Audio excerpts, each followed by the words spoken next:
I've always felt different. I've always seen things, but when I tried to express them as a child, I was always told to ignore it. There were people that I didn't know that came to me and said, I have this message that I keep getting that I have to deliver to you. All of a sudden, out of the shadows, a homeless man just jumped right in front of me. And he said, I'm a soul just like you. I love it. I wanted to understand the universe and who and what we are and what are we doing here. We're all part of this amazing soul wave tapping into each other. This was a major life changer. You are a light. You have helped me a ton. Thank you. You've given me the courage to live more from my soul. Millions of people are awakening. So wake up with Michele Meiche. Be pleased to hear the best-selling authors and experts in the fields of cutting-edge self-help, personal growth, metaphysics, and spirituality. The soul path of awakening. Understand what living awake is. Hello, Radiant Souls. Great to connect with you. Michele here. If you're new, welcome. If you're new to this podcast, great to connect. Those of you that have been traveling with me for a while, tried and true, good to connect with you. A little late getting in the chat, so it's just steaming up, right? It's just getting going. If you are new and you are in the chat or want to be in the chat, that's great. If you want to ask questions in the chat, you need to do a profile with BTR, name, email, etc., etc.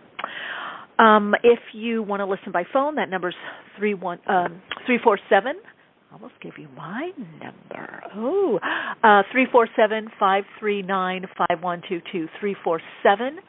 347-539-5122. And if you have a question or a comment, press 1 on the keypad. Make sure you press 1 so that I know you have a question or a comment. I can see it in the chat. I see people already there. Hello, everyone. Okay, I hear a little bit of an echo. Let me know how the sound is also. All right, gang. I'm going to run down all the ways to connect with me.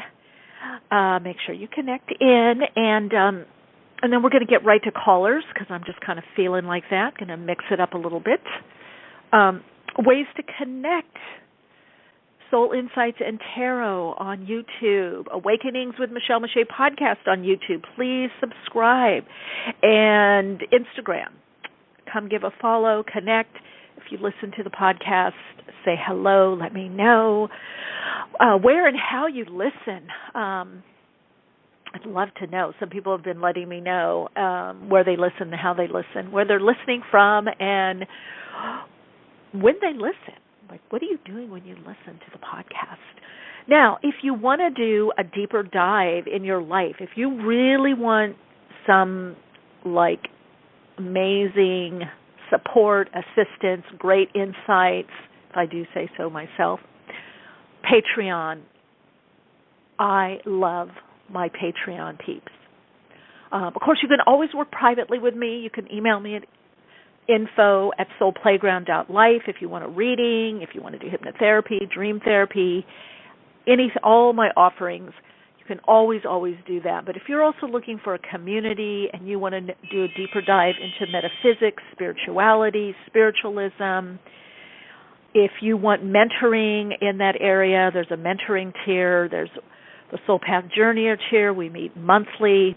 I upload a lot there. I answer questions. There's a chat on Insta also. Anyway, it's a great and very affordable, very easy way to learn more about the soul, spirituality, your soul path, how to manifest from the soul, understanding the universal laws, understanding esotericism. We dive into all of it, astrology, everything that supports the soul path, hypnotherapy, repatterning, and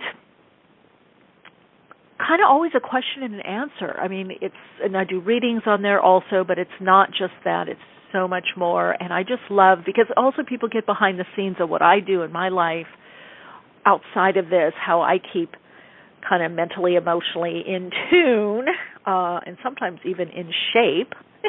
So anyway, you can, I don't know, I think there's a link to that in the description box of this episode, of all BTR episodes, but also I believe on my Instagram, on my flow code, right, in the bio, there should be something there. And definitely it's in the description on Soul Insights and Tarot of the Pick a Card readings, for sure. All right, so I'm just going to keep reminding people because I really want to see that community grow. We have some things coming up where we're going to be joining with other communities. And, you know, individual work is amazing and is important, but also group work. And you don't have to meet. A lot of times people, when we do our meetups, a lot of times people just get the replays, so you don't have to necessarily meet, you know, with us. But it's kind of fun, too. And we have people that have been collaborating, you know, met people that they're collaborating. Some people have started their own YouTube channels, blogs. We've had people publish books, get support for that. So it's just, if you really want to live from the soul, manifest from your soul. I've been doing this a long time, and I finally found a way that I can go get more detailed. I share as much as I can on podcasts and through videos, but this is like people are kind of really wanting this. So it lends itself to me being able to share not only more of my gifts, but also more of my training, what I've actually studied and trained in, whatever I'm certified and degreed in, all of that, in a way that you can digest it when you want to. You can do it very individually. You know, you can do the meetups we have on Saturdays, or you can just get the replays. You can watch the video. You know, it's up to your own participation how much you want to dive in, and I lend myself totally open, like as much as people want, I will give and share. So anyway, that is that. Let's get to callers, 347-539-5122. Press 1 on your keypad. If you have a question or a comment, let's get the first caller. Hi, you're on air. Hi, Michelle. This is Jules in Florida. Thanks for taking my call. Hey, Jules. Hello, Jules in Florida. Hello. Good to connect with you. Hello. Thank you. Well, you know, I have kind of a heavy topic. So my mother's health is declining and has been for a while, and she's recently made some huge life decisions about stopping care and meds and everything. Mm-hmm. And back in September, she cut off communication with my daughter. My daughter is my only child, and I've been my mother's caregiver for the last 2.5 years. So my daughter has been trying to, you know, connect with my mother. And now that my mother has made these huge decisions, my daughter is, you know, obviously wanting even more to connect with her while there's still time.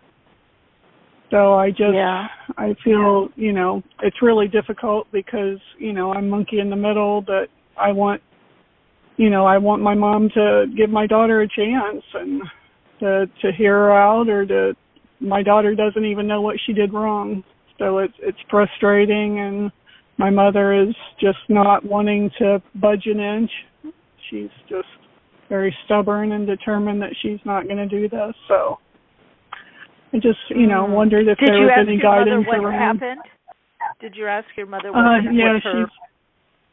Yeah, she said that my daughter had come we had gone for my daughter gave birth back at the end of June, and we had gone there to, you know, see the baby and support my daughter and everything. And my mom says that there was a conversation where I guess they said something that was hurtful to her, and something, she's very cagey about what she says. She's just like, she says things like there's a secret, and if I found out it would break my heart, and she didn't know that my daughter felt that way about her, and my daughter has no clue what she's even talking about. So something about they told my mother in no uncertain terms how they felt about her and how they've always felt about her, and that if she tried to tell anybody that they wouldn't believe her, and just, you know, just crazy stuff. And I'm like, wow, you know, I can't see my daughter, you know, doing this or saying this, or so it's just really like, what, you know, and my mom refuses to take a call. I mean, she'll literally walk out of the house to avoid, so it's just like, wow, okay.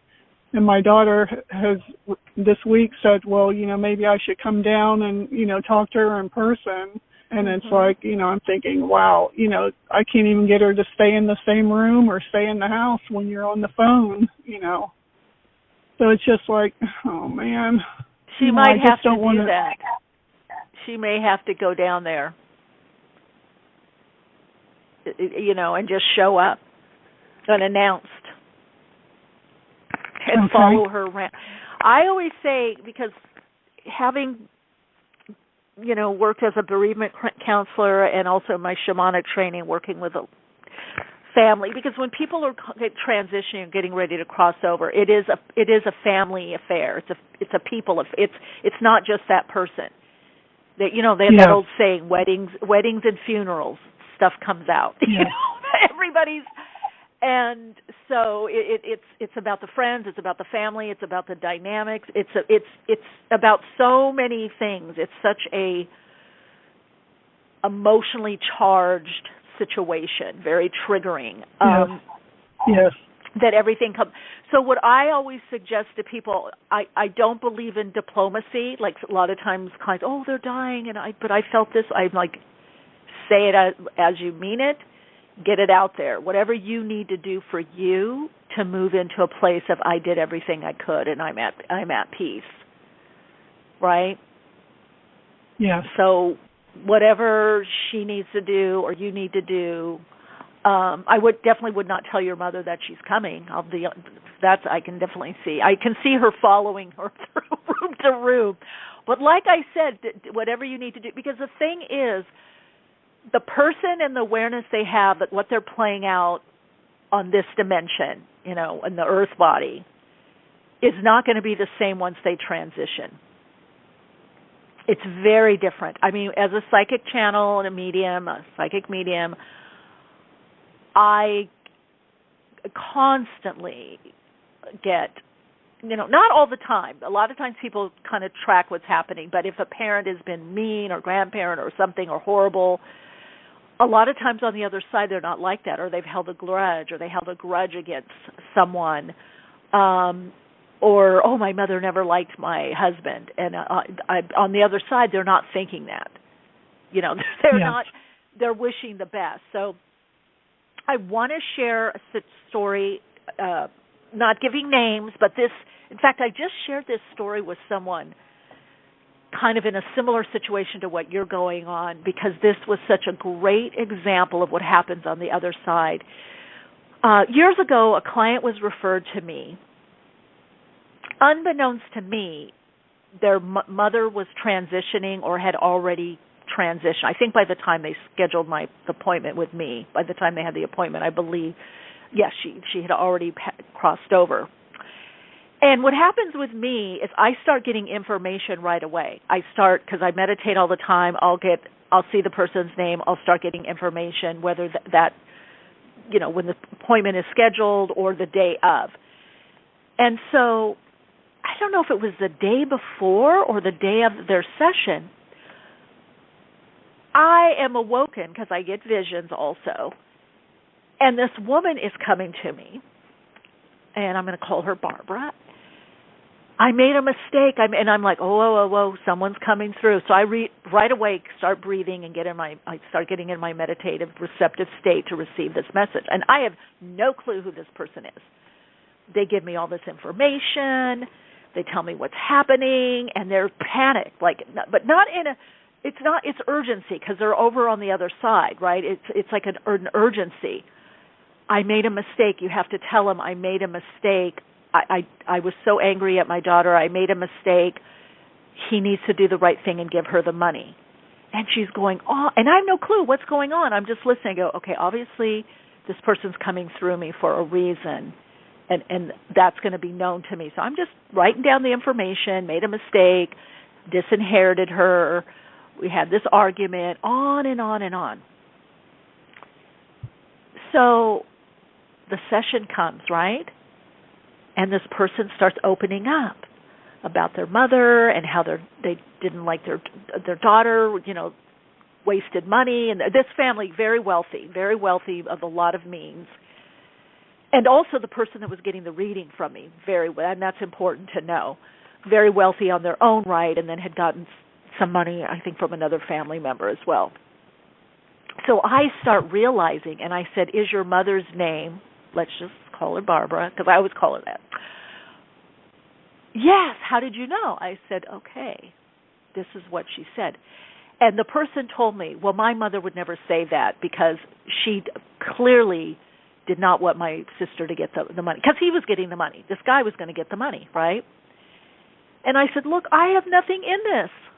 I have no dog in this show. I don't know you. I don't know the person. I don't know your mother. Your mother came to me. I could not make this up. And I tried to convince that person. I said, look, maybe put the money in an escrow account or something to the side, because I had no information that your mom had passed on or crossed over. I had no information about your family dynamics, but yet I know everything. That means that was your mother that came to me. Now that she's on the other side, she sees, the limitation of her ways. She sees she was in the wrong for whatever. She wants to change it now, and she knows I'm an open channel. She obviously knew you were going to have a session with me, because on the other side, they're very psychic. They know everything, or pretty much, not everything, but a lot. So I was like, I'm not making this up. I don't know, how could I could have known this information. So, and it's fitting exactly in your situation. And I won't go into details. There was other stuff that was just, he's like, how did you know that? How did you know? And I'm thinking, oh my God, the mother came to me as a healed mother would, right? As a healed person. The problem is, on the earth plane, we get wounded and we act out. It doesn't matter if we're chronologically older. You could be a mother or a grandmother. It doesn't matter. If you haven't handled your wounding, you're going to act out. And so sometimes people go to the grave with that. I had another story where it was a person I worked with shamanically, and they had X'd out their whole family, and they came through and said, call them. And I mean, they hadn't talked in 20, 25 years. And I doubted myself. This was one thing that I learned. This was such a good learning lesson, Jules, because I thought, oh, shoot, I don't want to be the one, because the family was divided. All of a sudden, the psychic medium, shaman, says, bring the family here, because it was on no certain terms. He even wrote it out. I don't want my family here. They're not to know about my illness. They're not to know about my death. It was boom, boom, boom. And he kept giving me the message psychically, because he was transitioning, and so they lose their ability a lot of times to talk, but they're very telepathic, and they can hear everything. So in my mind, I thought, oh, I don't know if I want to do this. Am I really getting this message? And he rolled over and looked at me and telepathically said, stop doubting yourself and make the call. So the family called, right? Jules, did I lose you? Hi, everyone. I think I don't hear Jules. Can you hear me?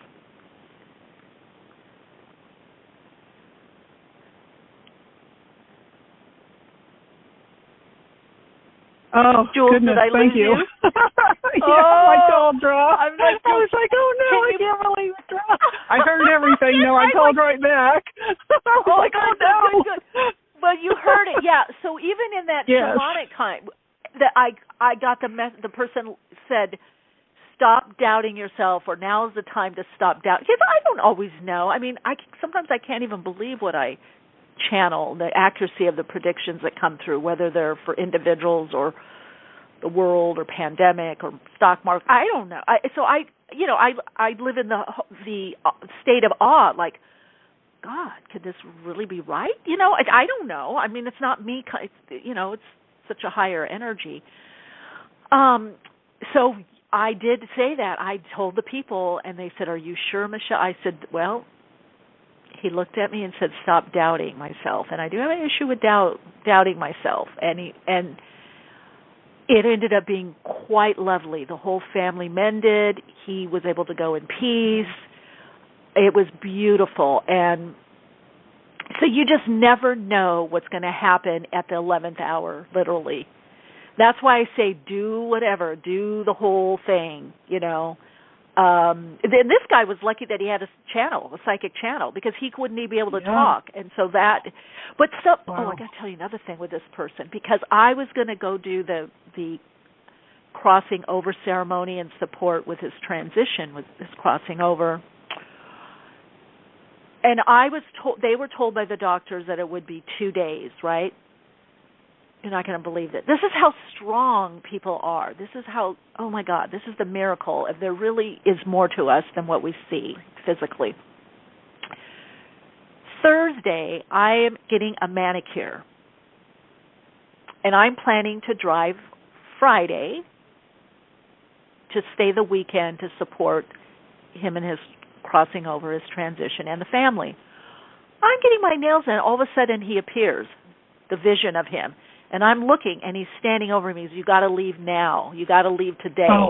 Tomorrow is too late. And my manicurist, because I kind of got teary-eyed and wide-eyed, like, oh, my God, is this really happening? She's like, what's wrong? What's going on? And I said, well, you may not believe this, but this is what I do. And he's coming in, and he's telling me he's transitioning sooner, and I'm gonna miss him. I'm gonna miss the whole thing if I leave tomorrow. Finished my nails, got in the car, and he was right, because he left early Thursday morning, like 2 or 3 a.m. And if I had gone Friday, as the doctor said, the hospice said, oh, Friday or Saturday for sure, you know.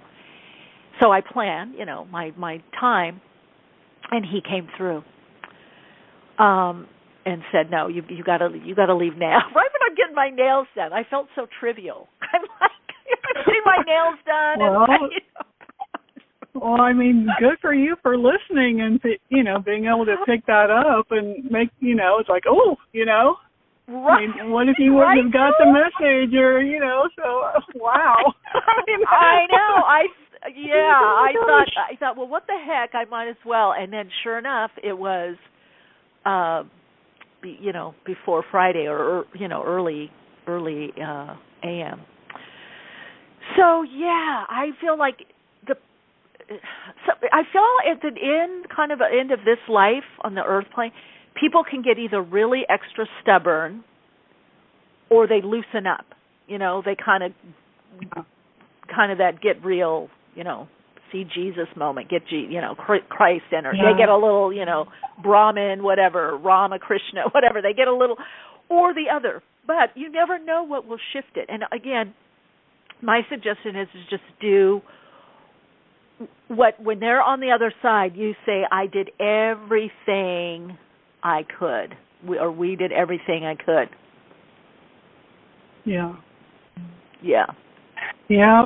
Oh, goodness. My mom is so stubborn. She's like one of those people that if you cross her, she never forgets.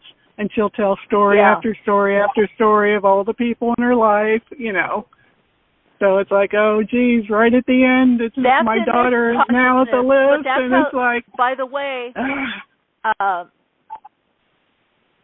that's how this person was. Yeah. And because they had even written it out. I don't know if it was in the will or they just wrote out a papers of some kind of direction. Do not call them, do not. And this person had been ill for a few years. They didn't allow any family member to know, you know. Like, I can hold on to something, but if I was in that place and someone said, would you want them here? I'd say, do what you want to do. I would be open. I would be, let them come around. I don't care. You know, I would be whatever. But so you never know what the shift can be. If you just never know, because the people crossing over, it's not just about them, it's about us. It brings us into next level of learning and awakening and going to our own next level, our own empowerment, our own compassion, healing, or whatever it is. It could be just being firm about something, you know. Well, that's how I feel real. too. That it's not just happening to her. That it's like, hey, we're the ones that's going to be here. Once you're gone to heaven and peace and love, we're still here. Exactly, Jules. That's what I tell a lot of my clients when they're still my mother never liked them, so I don't. And I'm like, listen, your mother doesn't care. She's sitting pretty. She's flying around all over the world. She's in all that is. Not holding on to this. Very, very rarely. I mean, unless they're low-level, astral energies being played out. But that's really so rare. And even on that, some level has subsumed into God consciousness, the all that is. And it's just not there. It's not, it has to really be something that ties someone to that.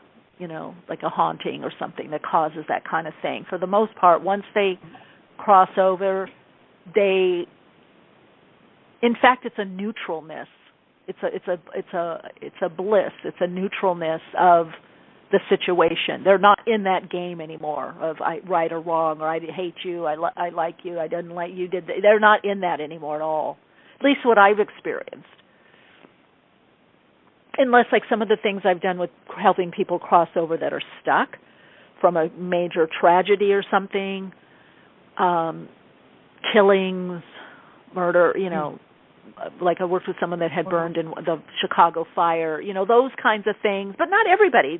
A lot of people move on. It just depends. But for the most part, most people move on. Most beings move on. Jules, this is such a good topic. I'm so glad you called in. I'm sorry you're going through it. I know how it can really pull on the heart, because I know you're in the middle to some degree. But you can move out of the middle by letting your daughter take over and do whatever she thinks is right for her to come to completion on this. Okay. Well, even if she throws herself at your mom and says, even if she throws herself at your mom, I love you, I've always loved you, I don't know what's going on, I don't want to go this way, or I'm not leaving. I mean, whatever it is, it'll be the perfect thing when it's spontaneous, when it comes from the heart, and you just do it. You just do the action. Whatever it is that needs to be said will be said. Oh, thank you. Wow. Goodness gracious. Like a it's always something, right? All over the place. One more learning, one more level, one more something to work out and work through. Well, thank you so much, Michele. Oh, my gosh. Thank you. Peace. You're welcome. Peace. Yeah, and please keep us posted. Keep me posted. Keep us posted here how it unfolds. And you have support here. Just know that you're supported. Thank you. Thank you. It's because you're right. We're the ones that remain. Well, they're skippity-doo-dah, so you got to do what right? Yes. Yes. Thank you so much. Much love and big hugs, and thank you. Thank you. Much hug to you. Bye. Okay, let's see. We got our caller. Okay, so if you're new to the program, you can call in 347-539-5122. Press 1 on the keypad if you have a question, a comment, or you want a reading. The second half of the program, around 12:45, 12:50, 12:45, we have our guest that comes on. Okay, let's see. Get to the next caller. Hi, you're on air. Hi, Michele. Hi. How I was just calling. I had a question about. It's Syra. Okay, hi, Syra. I was just having a question. You've read him before. My one horse, Jess, who loves his treats. I just was wondering if there's maybe anything going on with him. Not that I'm aware of. Okay. Is he? That's part of the reason why I was calling. I'm seeing him a little lackluster. So what's going on with him? Do you know? Just as far as our barrel runs have gone, he just hasn't really seemed like he's been running how he normally does, as consistent. He's just kind of been all over the place or not really feeling it, or one day he's not running, the other day he's just kind of spazzing out. not really sure. And at the last race that we ran at, I know he was having, some more kind of mental challenges with the arena and just not being comfortable, and then he just wasn't really wanting to work and just kind of, fell apart on me. And it just I get the first thing I heard was tired. Now, is this the one? Is he light colored? He's a bay. He's brown. Oh, brown. Okay, like a dark brown with black. Is that him? Yeah, he's got black legs and a white stripe on his face. Yeah.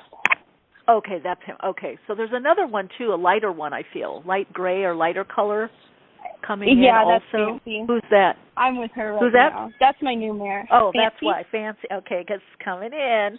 Hi, Fancy. Yeah, she's she okay. said hello. Okay, because I'm like, who's that nudging in? Okay, and then the dark with the black. Okay.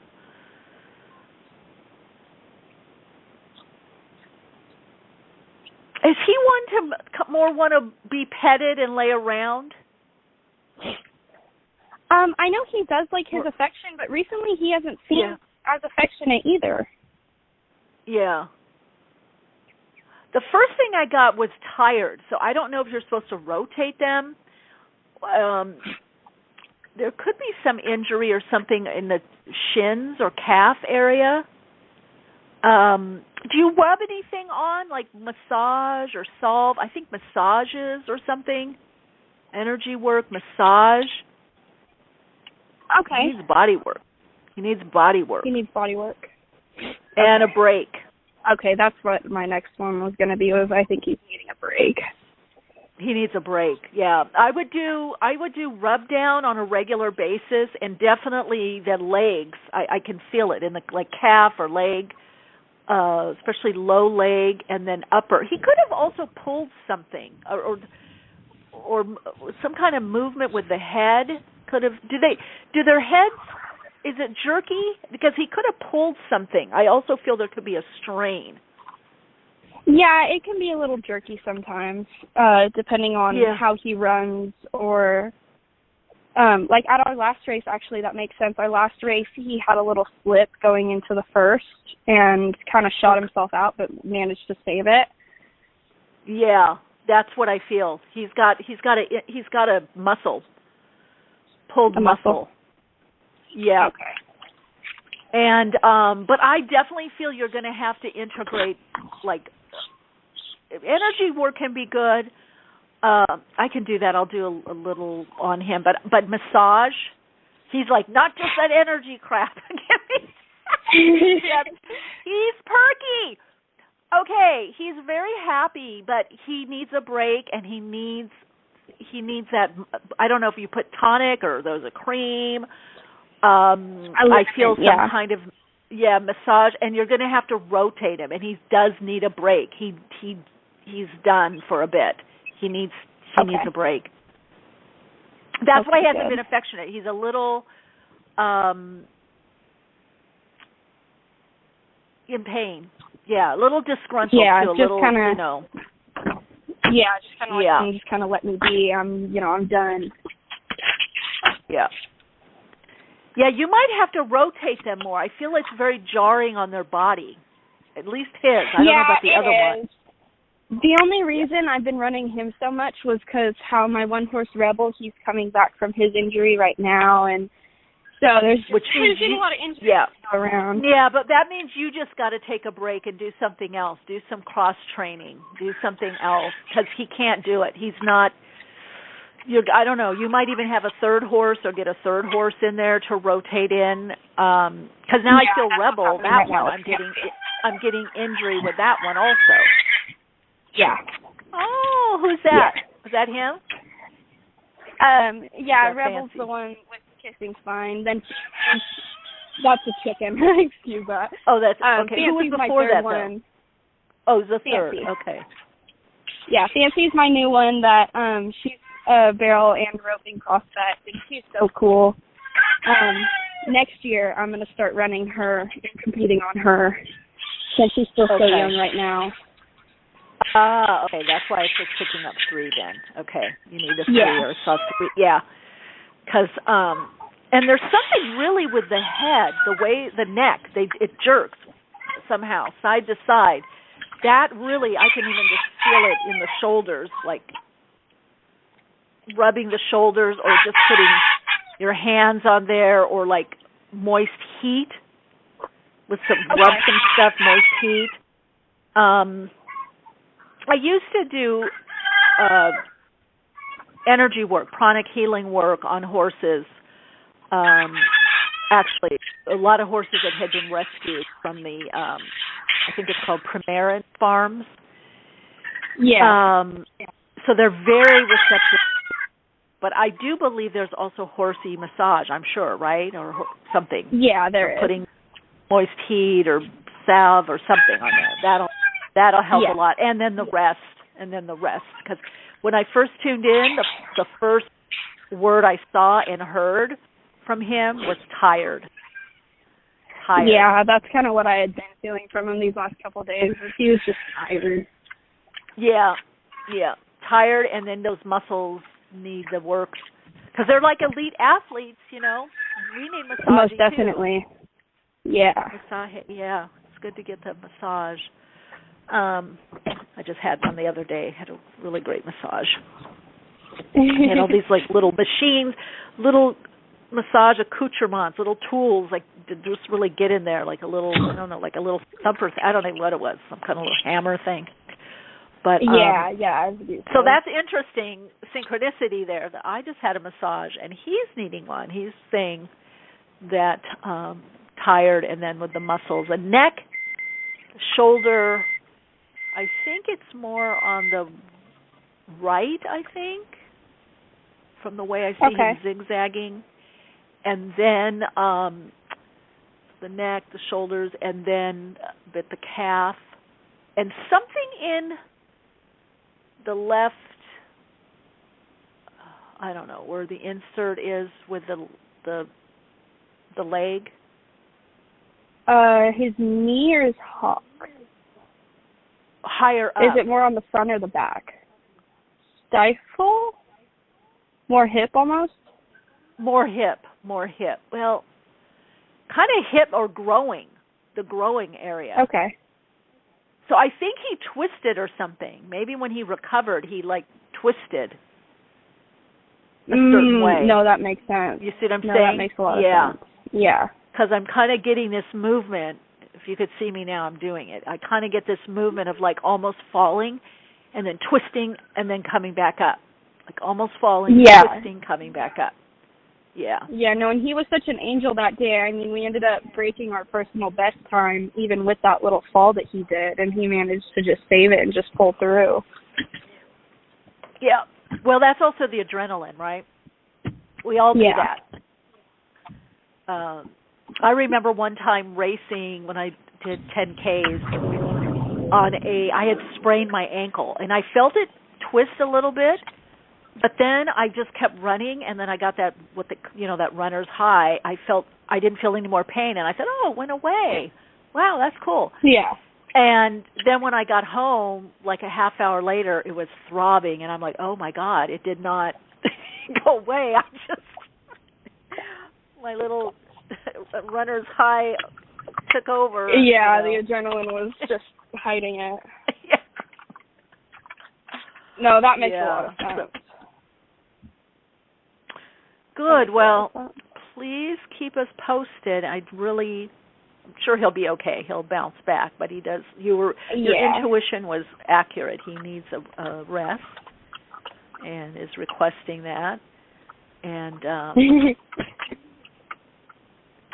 I just love being able to do that, to tune in. I'm recently doing some baby readings of babies as they're, before they're born, coming in, and then some that are newborn or toddler. And it's so interesting, Syra, that like sometimes I'll say something and the parents will be like, "Oh my God, they're already doing that," or "They did that the other night," or I remember seeing one little baby. I was like, because I can remote view, so I'll see them in the house, what they're doing, and I'm like, "Oh my God, this kid has like superpower memory. If you try to hide something that they want, they're going to know exactly where it is, and they're not going to give up. And the mother started laughing, and she said, oh, my God, last week, I don't know what it was, some toy or something. It wasn't a toy. It was something they're not supposed to play with. And they said, we took it away, and then they were crying, and they wanted it, and they said we were in the living room. And I could see it. I said, you put it way high on the shelf. And they said, yes, how could you know? And I said, well, I can see it. Oh. They put it there. A week or so later, the little kid walked back up there and was pointing and, gesturing and kind of gurgling, talking, because he's not able to totally speak, words, language yet, has different languaging. And they're like, he never forgot. And I said, that's how he's going to be forever. I go, you got to just work with that energy. That energy is not going away. He gets very fixated on, but that could be a great talent, That could be a great creative most talent. Definitely. Right? Yeah, no, that could definitely help someone out in the long run. Mhm. That ability. I would have forgotten. Right?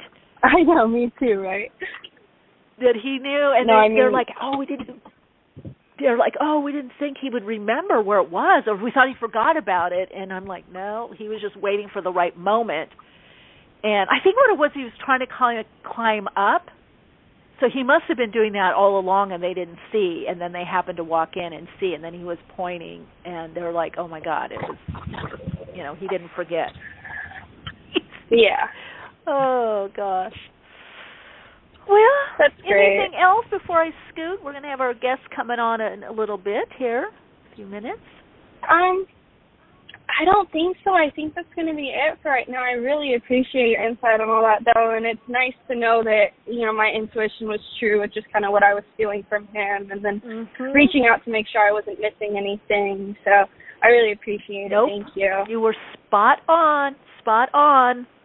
Obviously, whatever you're doing, keep that intuition is getting really honed, so that's great. Oh, thank you. You got a good connection too. You've got a great connection with him, so that helps also.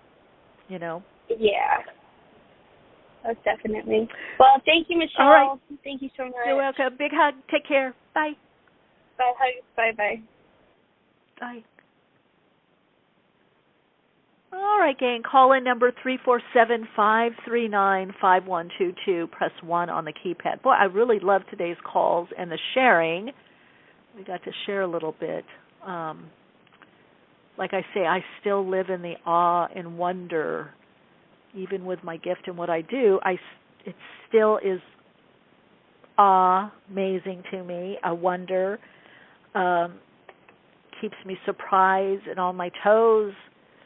Dreams and vision. And by the way, what I was saying earlier about Patreon, we do cover this. How do you tap into this? How do you live more this way? Because for me, it makes life even more enriching. Life starts becoming very surreal and very interconnected in a very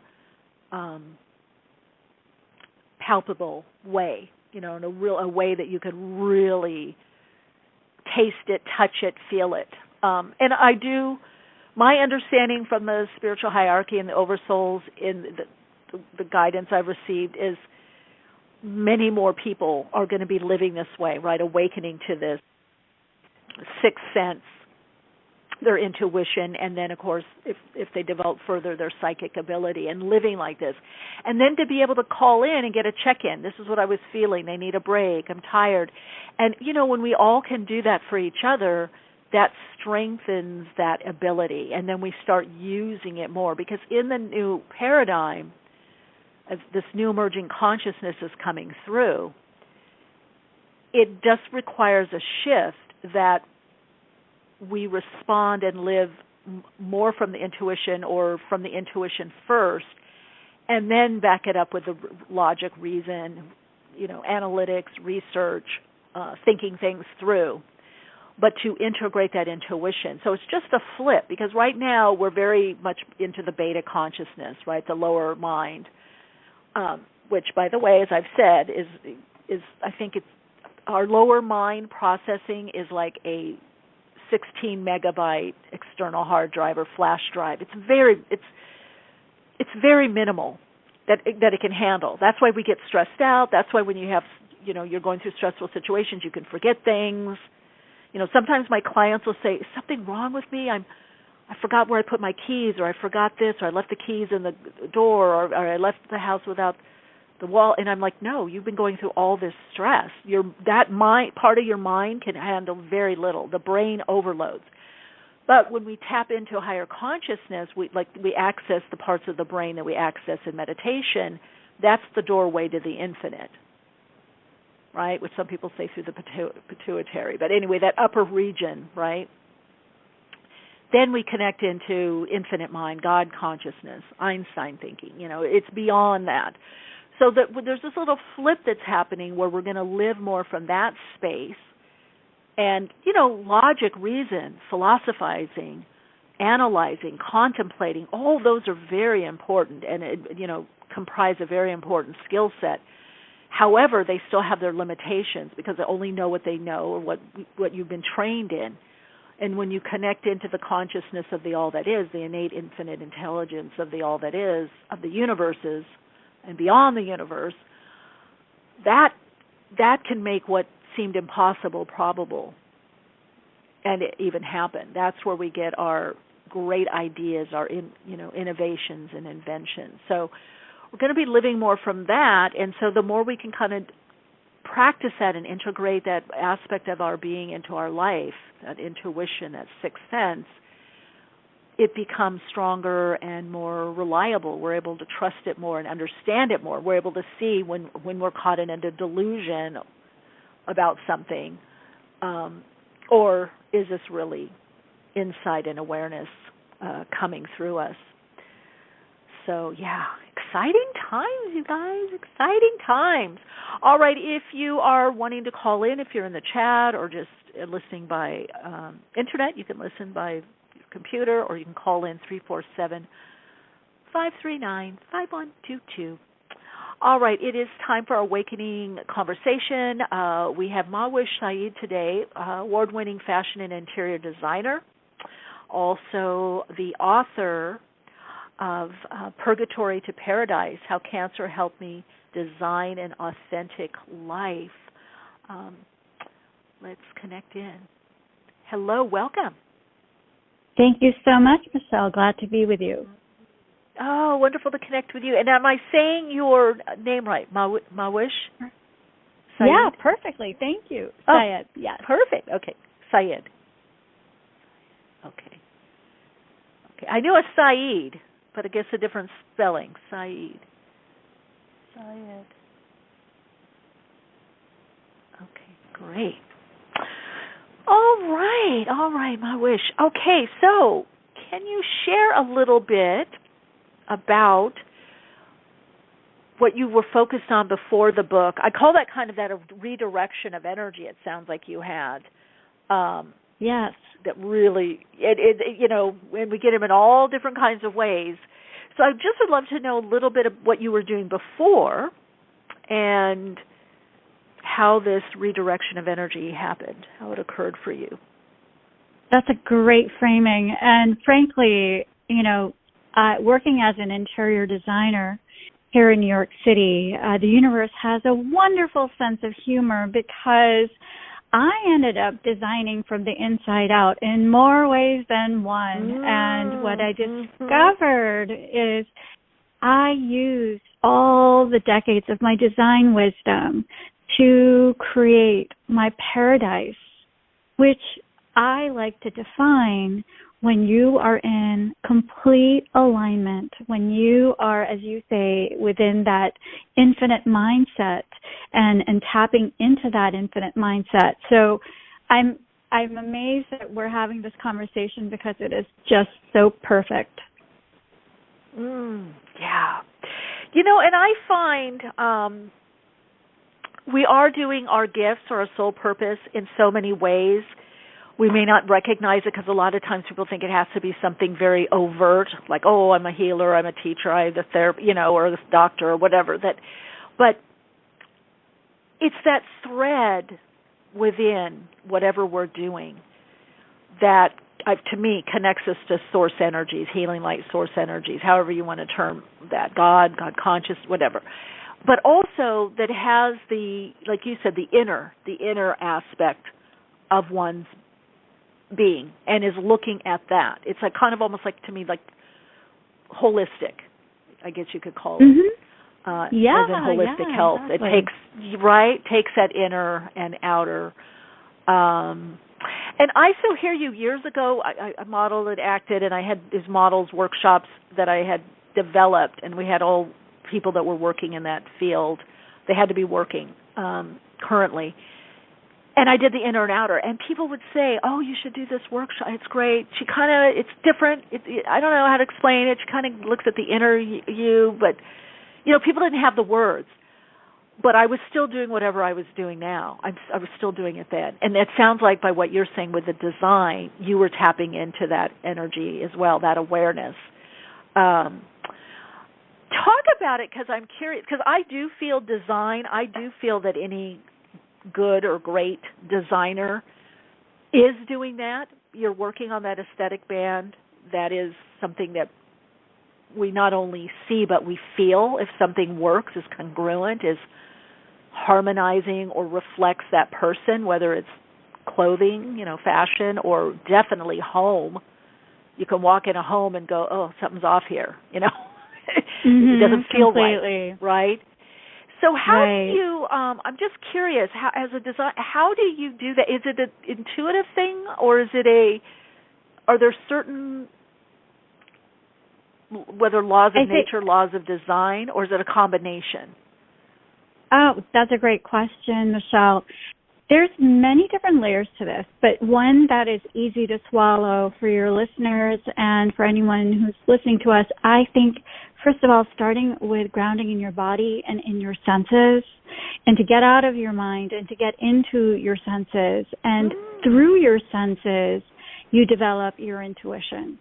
I don't think intuition is, sometimes we overthink and try to figure out where our intuition is coming from. I believe your intuition is rooted in your body, and exactly. I think I agree. While I was going through cancer, everyone's thinking about escape from the pain, escape from the anxiety, escape from the fear. And instead, I grounded into all the sensations in my body. And doing that, I was able to heal, because then I used all my senses to create a healing oasis in my home while I was recuperating, while I was going through treatment, on a very physical, pragmatic level. Yes, through that I arrived at, intuitive knowledge. But I think for anyone who's wondering where to start, who is in pain, who has a chronic illness, who is suffering, to instead, be counterintuitive, because, we're living in a society where we numb our pain. We numb our sensations. We numb all the discomfort out, but it is through feeling that discomfort that we heal. Yes, it is, isn't it? Because just like we have homeostasis within the body, and it's within the mind, I would say the whole body-mind system, and what we want to call it, parts of our psyche, it wants that wholeness, which means we have to get into the feeling of whatever's going on to integrate and synthesize it and bring it together. And I agree. As a hypnotherapist, we work with bringing that energy together. So I'm curious about because there is that idea of escaping. A lot of people want to escape it, escape the pain, escape the feeling. There's all kinds of distractions and pills and potions. And though I do feel at some point that can be helpful, maybe sometimes in pain, sometimes going into it more, actually, like you were saying, alleviates it. But to get to the root cause or the symptom, or what is the message? Did you have any experience with that? Like whether it's symptom or cause, or is there a message here? I have a lot to say about that. That's what I wrote my book based on, because the message was, and this is very important, and most cancers, Michele, are epigenetic. They are the result of our lifestyle and our environment. It's the result of who we are interacting with in terms of relationships, the people around us, our emotional state, as well as our physical state, what we eat, what we breathe, what our skin is next to, all of those things matter. So from a pragmatic sense as well, and as a designer, I'm a consultant for materials for other firms, and I look at, what's new, what's hot, but going and looking at those same materials through the lens of cancer was a whole other level of scrutiny. And I realized that a lot of times what passes off as beautiful is not good for you. And for me, I redefine beauty. My level or my definition of beauty is not something that just looks good and is only skin deep. It's actually something that is good for you, good for your biology. Mm-hmm. So it sounds like part of what you're saying is something really in alignment or attuned to you, your frequency, what's really genuinely you. That's one thing I'm hearing for you. And the second, I so agree, there's so many designs that people, it's so not them and so incongruent to what they're about, but it's trendy. Yeah. Exactly. And it's so funny because I think... go ahead. No, go ahead. What's trending is, there's a machinery that's in place that makes you want something, right? That makes you go, oh, well, this color isn't now out of fashion and we have to embrace this other color. And when I work with my clients, I ask, what did you like when you were 6? What did you like? What was, this color that suddenly you feel you've outgrown because, you've left the childish ways behind, but like basically getting in touch with your inner child. So I do a lot of inner child work with my clients to find and unearth the things that they left behind. I love that. Now, a couple of things. One, reminding me one time years ago, was living down south from where I'm at. And, a lot of people were doing this one design. I don't remember what it was called, but anyway, it was kind of rustic. Anyway, every house, in high-end house in Del Mar and La Jolla, because a few of my friends were there, and it's like, oh God, everybody's doing. And then I said, it's like the same house. It's like everybody has the same house on the out and on the inside, and they're like, oh yeah, that designer is whatever, really happening, right? Everybody's doing the design. I go, but everybody's doing their house the same. It's not their house. It's not theirs, right? And so my phrase that I just hate, whether I'm shopping or whatever, when they come up to me and they said, oh, everybody's wearing that, I'm like, okay, show me something else. That, because to me it seems like your house, your home, should somehow reflect you. So, but again, sometimes people don't know who they are. And let me ask you this, to reflect that person, I feel like there might be healing, not just feel better in the home, but it sounds like you could get to some kind of deeper healing if your home is really designed to you, to the frequency of you, to what really brings you joy or harmonizes you or comfort or inspires you, which perhaps might take some digging around if people aren't very much in touch with that, if they're, so projected outwardly. Is that true? Is that part of designing in that way? Oh my God, completely. I love the way you said that it's a reflection of your inner world. It is. Our homes are our reflection. And you're right. So many people have, in my book, I write about the Golden Buddha and unearthing the Golden Buddha, which I consider to be that paradise within us at all times, waiting for us to, uncover those layers of self-protection. Because a lot of times, we're protecting ourselves from rejection or abandonment or whatever that wound was as a child, that, what you liked wasn't good enough, right? It wasn't the right way. And so we're socialized to believe that, there is, an expert who's supposed to tell you what's the right color for the season and what's the right style that is in fashion, and frankly, your home, we are all unique like snowflakes. So why can't your home reflect that uniqueness too? Why can't you have, again, people use the word eclectic, but like, frankly, we are so unique. Also, to give ourselves permission to evolve and change and shift. Like, you might be really into that rustic look, for a few years, and suddenly you realize you want to pare down and go more minimal. I mean, it really depends, but it's basically my delicious pleasure is to help my clients figure that out and to say, oh my gosh, there's something about this that I really love. Like, say, for example, if I were working with you and we were looking at palettes together and your hand suddenly went to something and you kind of touched it, absent-mindedly, I would like, okay, Michele, what did you like about that?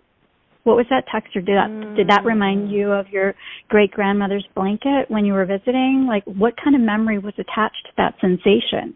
Again, that's, a very sensory experience, right? So sometimes we don't know why we like something, but that's also okay because you don't have to have a reason to like something you like. Sometimes you just like it. And it's like sometimes we have to justify to ourselves, oh, I must do this because of X, Y, and Z. No, if you like it, listen to that little whisper, your intuition, because that is the way. That is your inner GPS that's guiding you at all times to those things that give you joy, that give you pleasure, and you don't need to explain it to anyone why. I'm wondering if there could be, because there could be such a disconnect, if some dis-ease, let's say, or not feeling attuned or aligned or in harmony can cause by being in an environment that really isn't you or isn't suited to you. Is that possible? Have you ever seen something like that occur? Oh, yeah. I mean, I'm even on a pragmatic level, and this is coming back to like the hidden killers in our homes.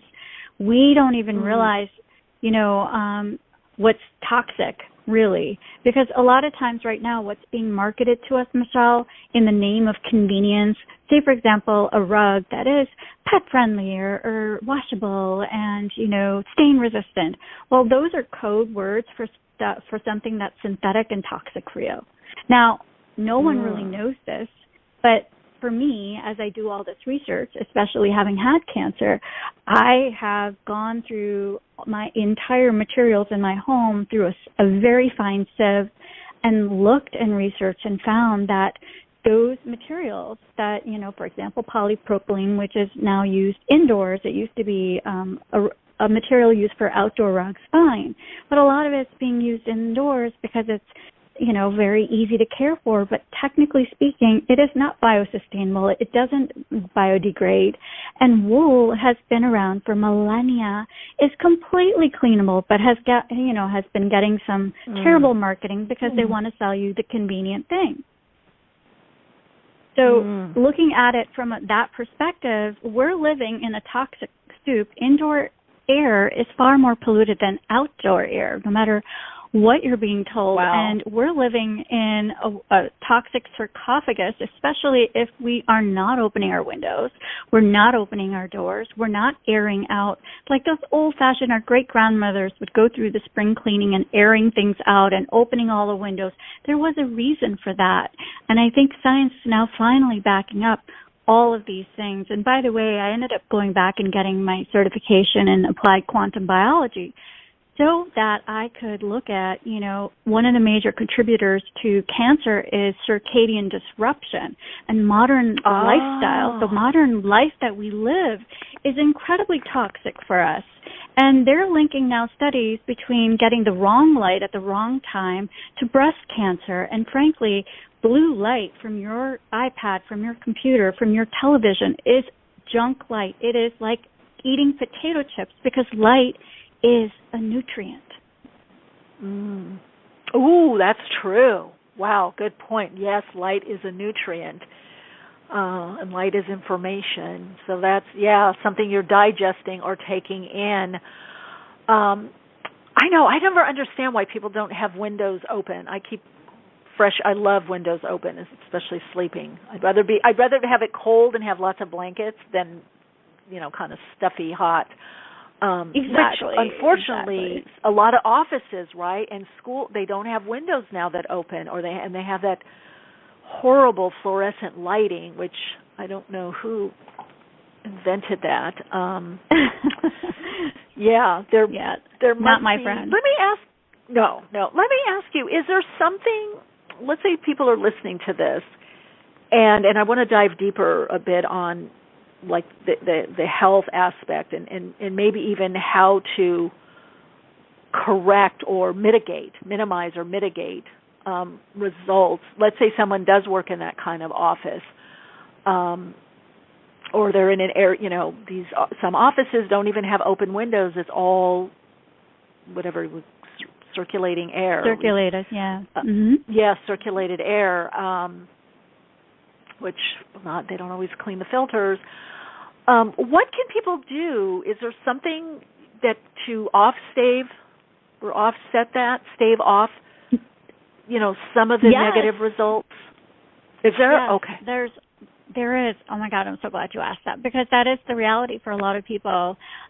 Number one, and this is why I love biophilia, which is the effect of nature on our biology. And it's really important to recognize. And by the way, I have a gift for your listeners too, and those are my top 3 recommendations to transform your home into a healing oasis today, which I think, and I vet it out too. It's at claimyourparadise.com/podcast. So one thing is plants. Plants, for millions of years, have perfected the art of purifying your air. Benzene, formaldehyde, trichloroethylene, for example, are all VOCs that are emitted from your MDF of the office furniture or the polypropylene that is or nylon in your carpeting. And so there are lots of plants, and I have a list that I recommend. NASA has their list, and I actually went and picked my own top 10 from that are very good for in-office, places where there are no windows that do have fluorescent. And those plants are low-light plants that are also the best air filtration system, way better than those, dusty filters that don't get cleaned. So I think it's really important to recognize that we have simple solutions, Michele, that we can use. And I always say that, if your plant is happy, then you're happy. Because, by the way, human beings and plants are both photosynthesizing beings. Our skin is a photoreceptor.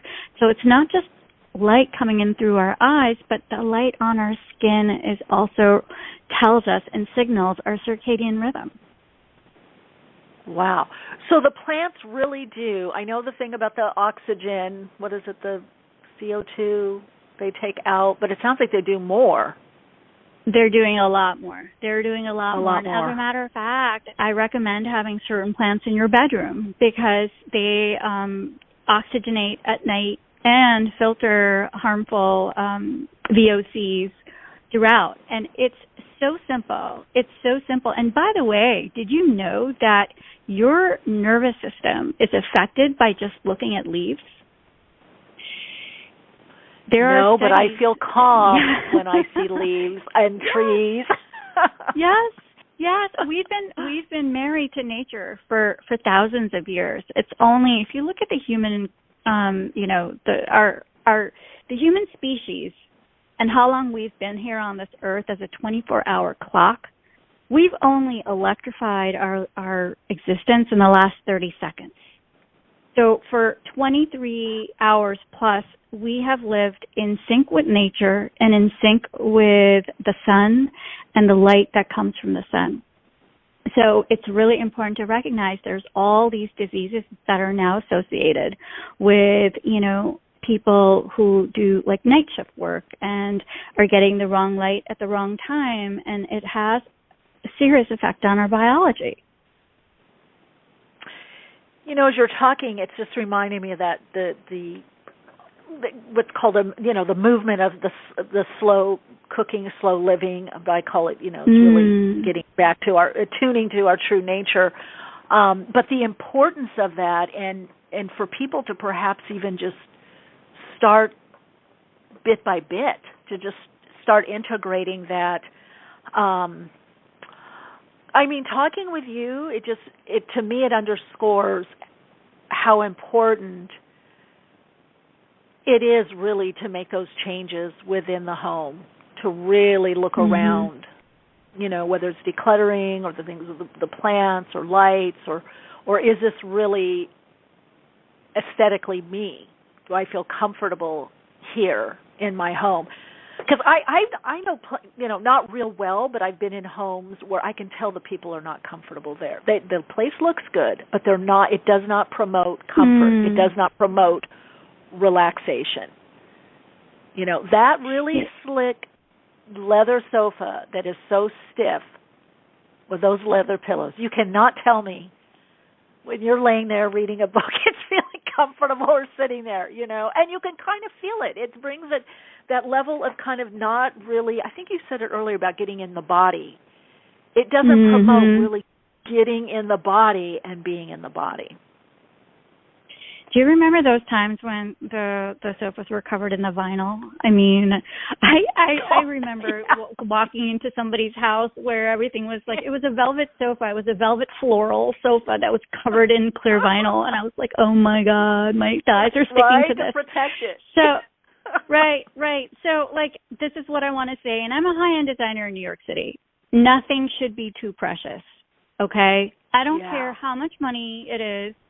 If your child can't live with you in your home, in your living room, something's wrong. You know, I have a gorgeous silk, jute, linen, and wool blend ivory rug, and I have you know, a kid, and you know what? If something spills on it, we clean it up. It cleans beautifully. So don't believe what they say. You can have beauty. You can have all the rich texture and color, and it doesn't have to kill you or make you unhappy. Yeah. Like it should, your home should be a source of your pleasure and relaxation. If you can't relax because you're worried somebody's going to spill something on, then it's the wrong. The values are in the wrong place. Well, yeah, or it's uncomfortable. I've even heard people say, "Oh, they're great. They're not great to sit on, but they're amazing." And to me, I love the design. To me, that's like, okay, that's in the restaurant, but not in my home. Right. That's the chair I'm going to sit in. You know, that it's great to look at, or can we put it somewhere else? Because I love design. I love the aesthetics of great, you know, I design. want to see your home. Next time. I'll do Zoom. But I love what you're saying, and I feel like it's kind of like a movement, something to gain traction as people are awakening more to their soul, because the soul is the individuality. I mean, I'm just imagining if more people awaken to, like, what am I really about? What are my aesthetics? What do I feel comfortable, or what, you know, when I look at it, I feel good. You know, I feel great. I have this one window. Well, I have two windows that are like this for different reasons, but one is my like Tuscany window, and the other is my Zen. And literally, when I look at those windows, I am just relaxed. It's like what you were talking about earlier about looking at the leaves. So I don't know. I love that idea of having these, like, you know, the sacredness, the sacred moments within your house, you know, through your design. Tell me again back, what was that term you said about the biology with the being in nature, having the plants? The biophilia? Biophilia, okay. Yeah, okay, that is pretty, It's so funny. Today I did a sorry, go ahead. Go ahead. No, go ahead. I did a reel today. No, it's okay. I did a reel today where I was like, I have such spring fever, Michelle. I'm like going crazy with the orchids, and so I have my home. If it could be like a conservatory in angels and insects, would be perfect.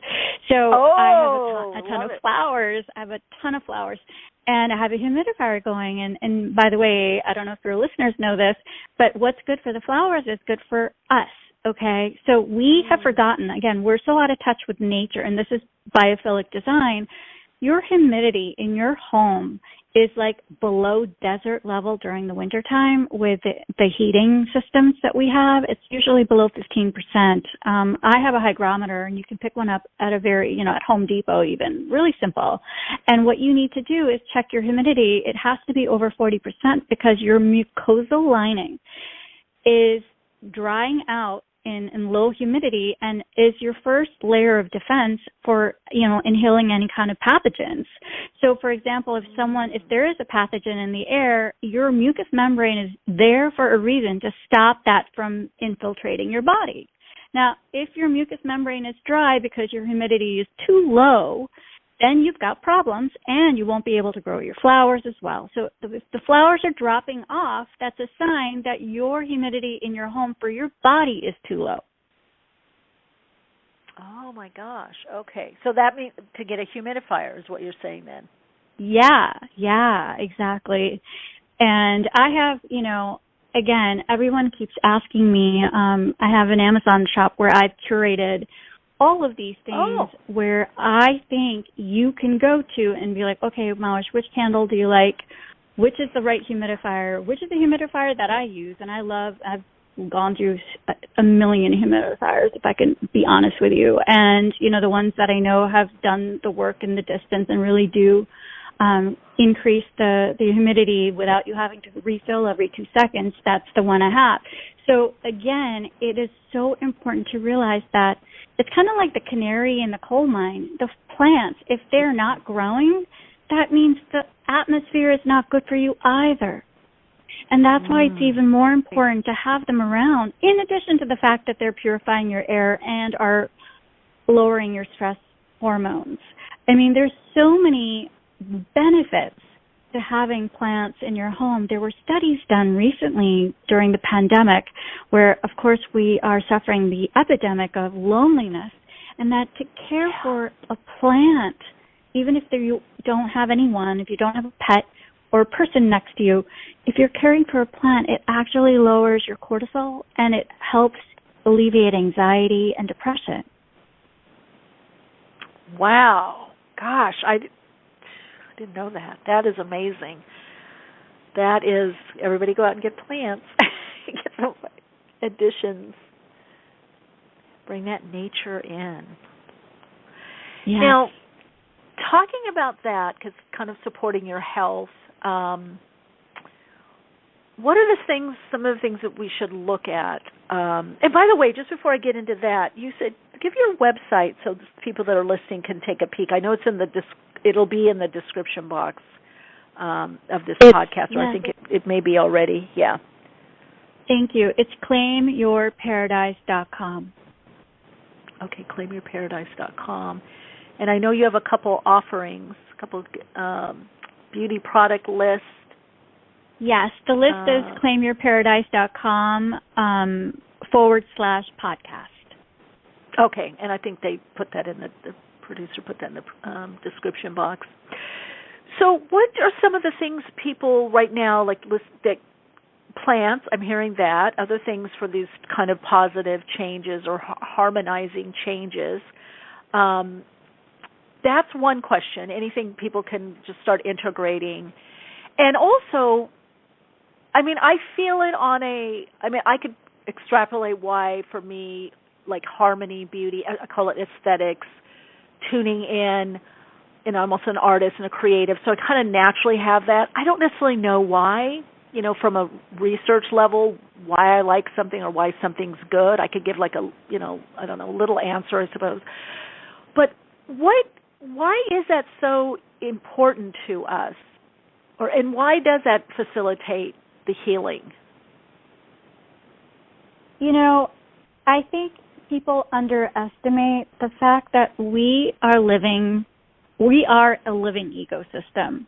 So if your body is a community of cells and that there's divine intelligence of ourselves, right? Where our cells are also interacting with our environment at all times. And there is a new science called neuroaesthetics, which looks at the influence of your environment on a neurological level, on your nervous system, on your brain waves. And that's a part of my course that I teach, because what I do is bring all these concepts into practical kind of practices that you can employ in your home to create your paradise right now. While I was going through cancer, and again, when you're at, facing death, you're like, well, I can't wait for tomorrow. What am I going to wait around to do? So it really kind of lit me up to create my own paradise, and I became my own guinea pig, Michele. I started really practicing what I preached and transformed my home into its own healing oasis, and realized the benefits of that. I mean, I work with other cancer survivors. I lead workshops for other cancer survivors to be able to ground into their bodies and to arrive at a state of homeostasis where they can heal with complete integration. And doing that in real pragmatic ways has been such a joy for me, really, truly has.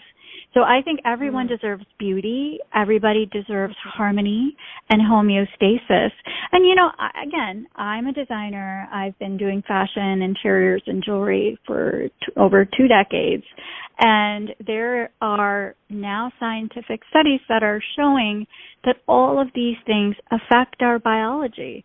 And it's not like, we can't compartmentalize and say, only the very wealthy can have beauty. Everybody deserves the healing power of beauty today. Absolutely. And can get it. It's not about the money. It's about what you choose. I mean, even if it's natural, fibers, or like you said, the plants, that makes a difference. Yeah, it's interesting. One of the things, because part of my training, I did additional training in medical hypnotherapy pre and post-op, and worked with cardiologists and other doctors. Cardiologists, for some reason, are very big in, because I think they know it's lifestyle, so they're very good about referring out, because somewhere along the line they got that the heart issues had a lot to do with lifestyle. But the research had shown that those that really dove into their healing, and like you say, like a guinea pig, not just asking questions, but let me try this, let me do this, let me change this, that actively engaged, had far better, I don't remember the exact statistics now, but recovery rates, whatever it was, whatever the condition was that they were, or illness that they were going through, even something that was supposed to be quote unquote terminal,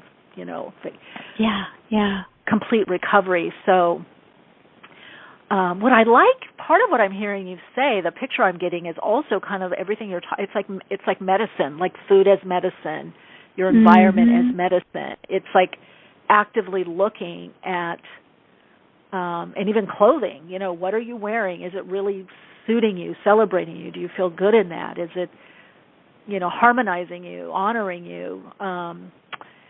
So yeah, it just sounds like that's a very, not just empowering, but kind of exciting, very kind of proactive way to be in your life, or more engagement, even more than proactive, just very engaged. It sounds like what you're saying, becoming engaged in what works, what works for you, what's right for you.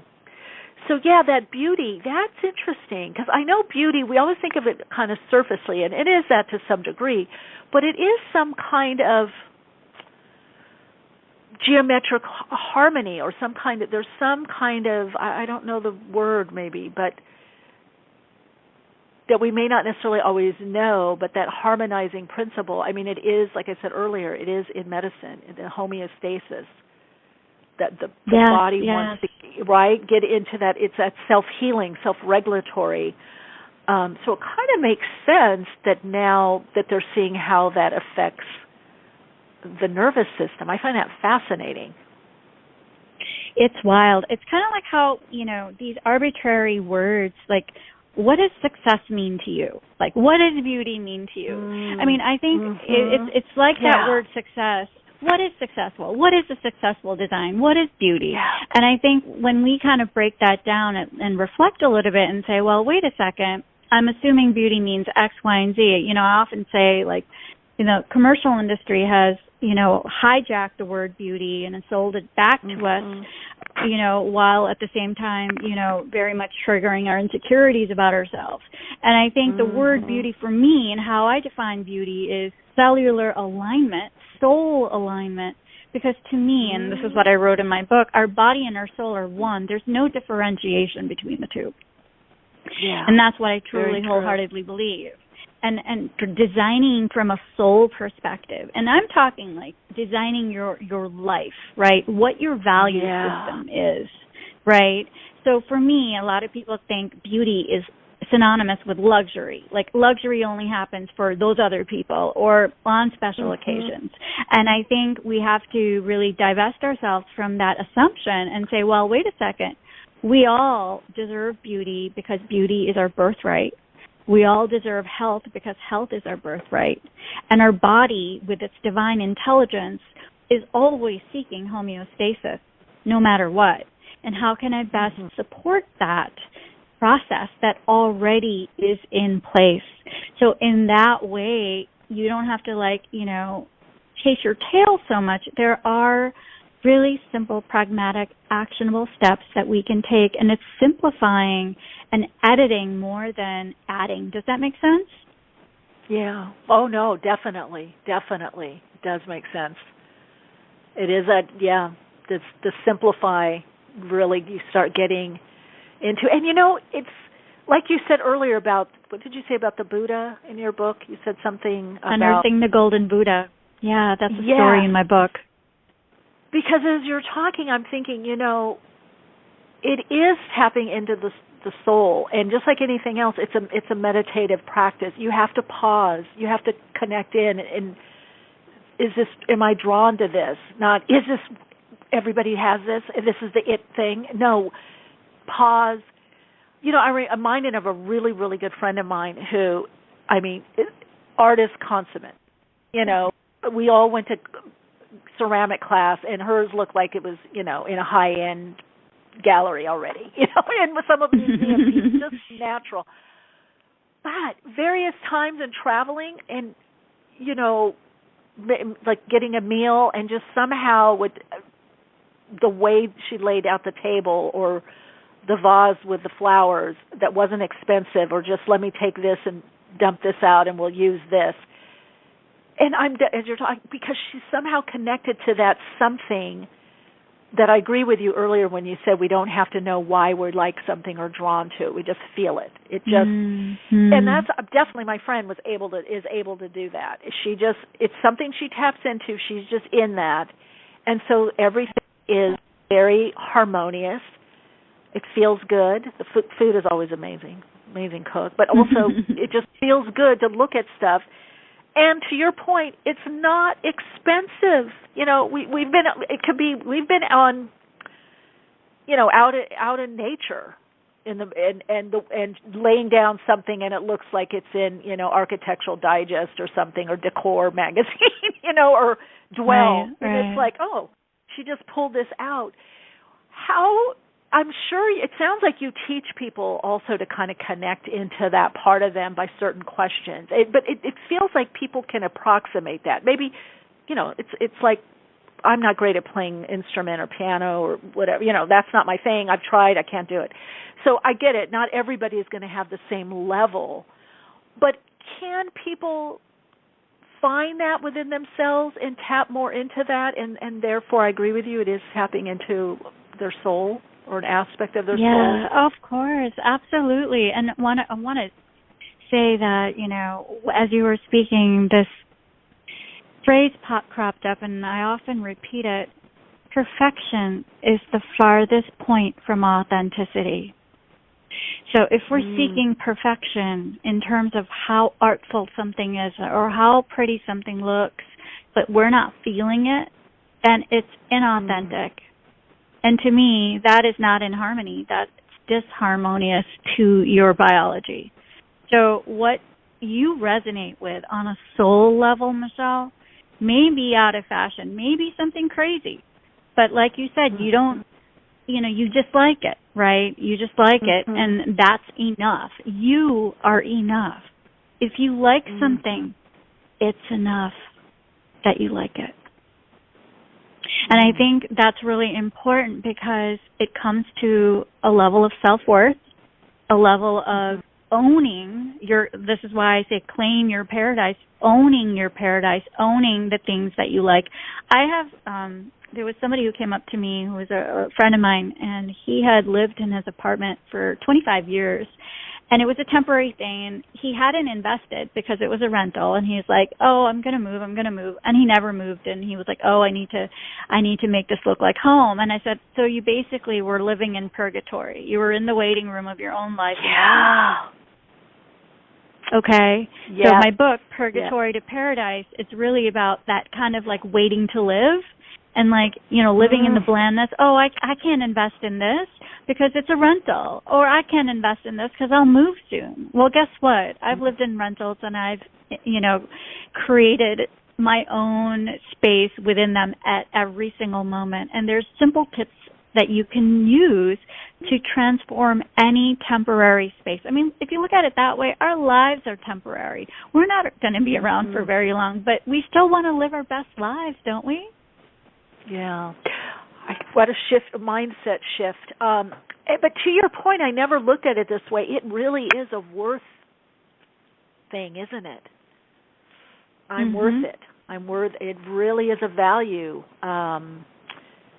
You know, and I get it. We're not saying you have to redo or whatever, but there is a way to move that purgatory more towards the paradise. And I agree with you.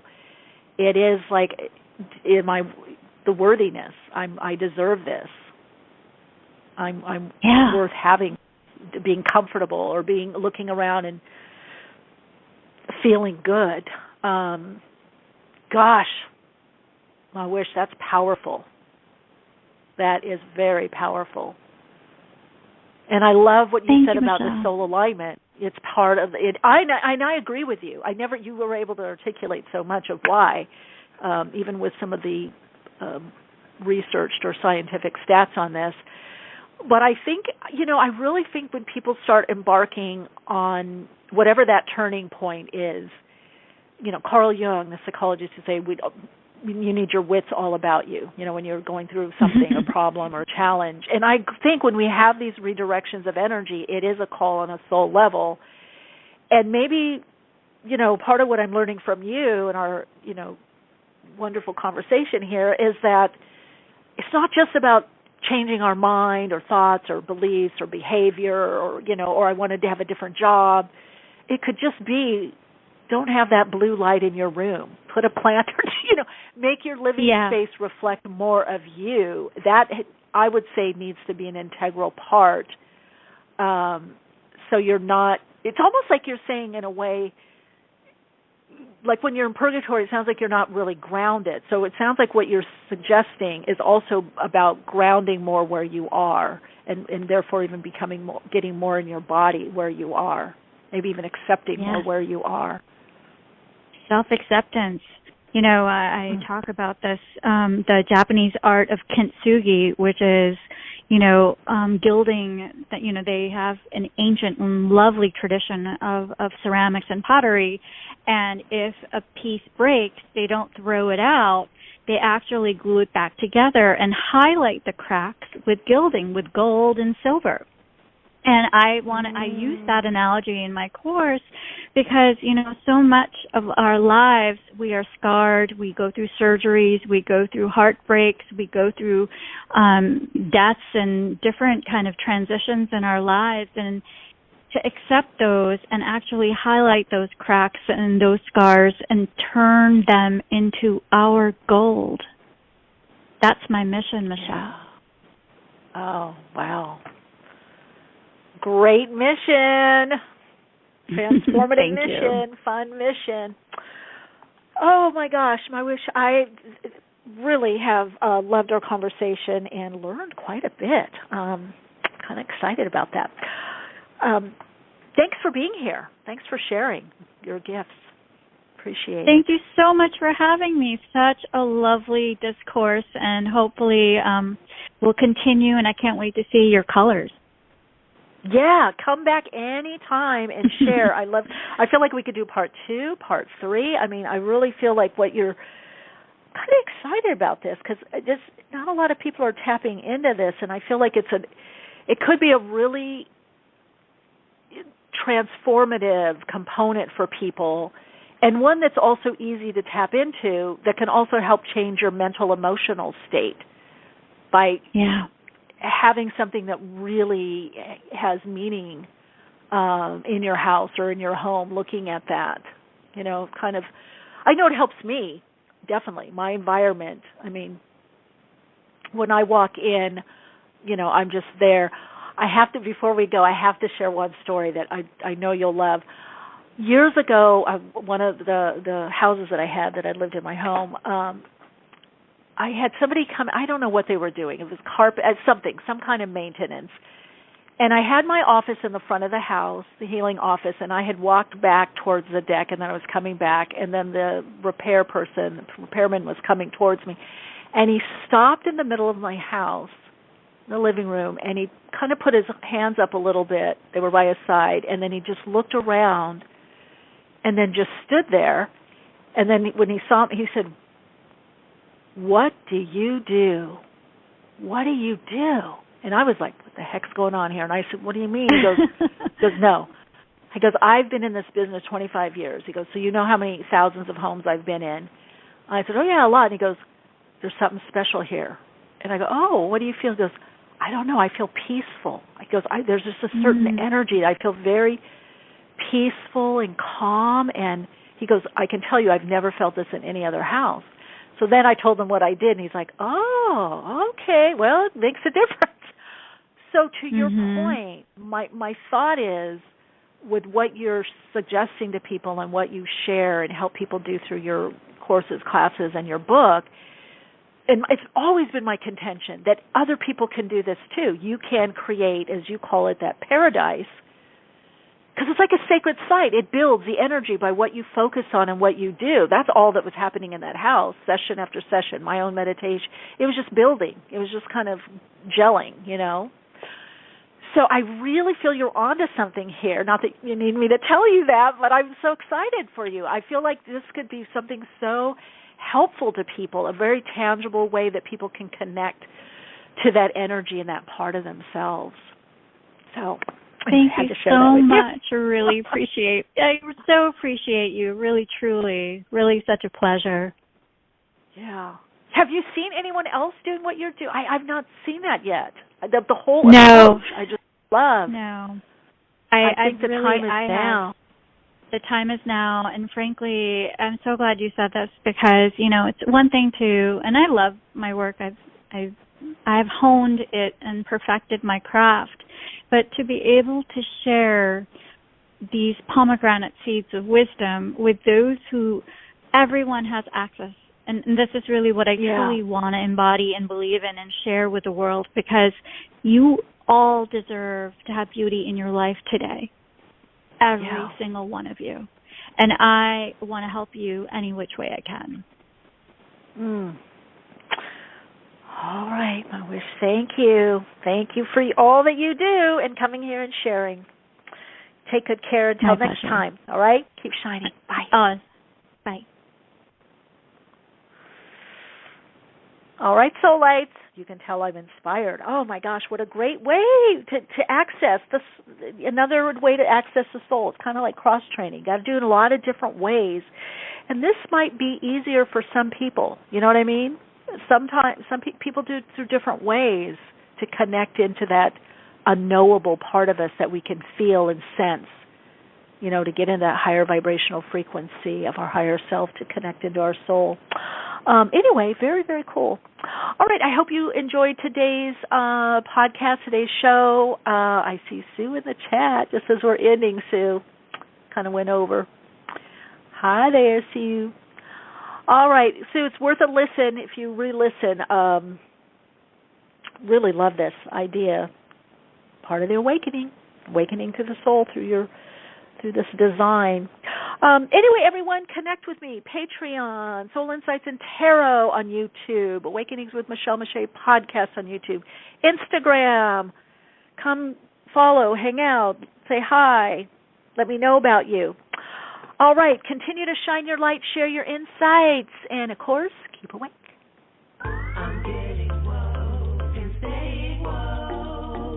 Awakenings broadcast every Wednesday, 12 p.m. Pacific Time. Archive shows available on iTunes. For continued awakened conversations and insights, join the Awakenings group on Facebook. And check out Michele's blog at soulplayground.com. And keep awake.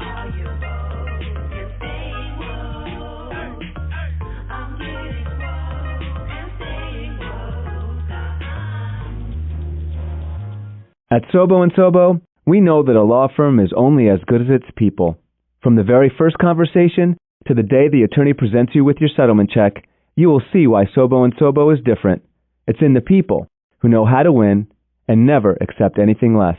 You can find a team like that only at Sobo & Sobo. If you've been injured, call Sobo & Sobo at 855-GOT-SOBO. 855-468-7626. That's 855-GOT-SOBO. Prior results do not guarantee future outcomes. With Lucky Land Slots, you can get lucky just about anywhere. Dearly beloved, we are gathered here today to... Has anyone seen the bride and groom? Sorry, we're here. We were getting lucky in the limo and we lost track of time. No, Lucky Land Casino, with cash prizes that add up quicker than a guest registry. In that case, I pronounce you lucky. Play for free at LuckyLandSlots.com. Daily bonuses are waiting. No purchase necessary. Void where prohibited by law. 18+. Terms and conditions apply. See website for details.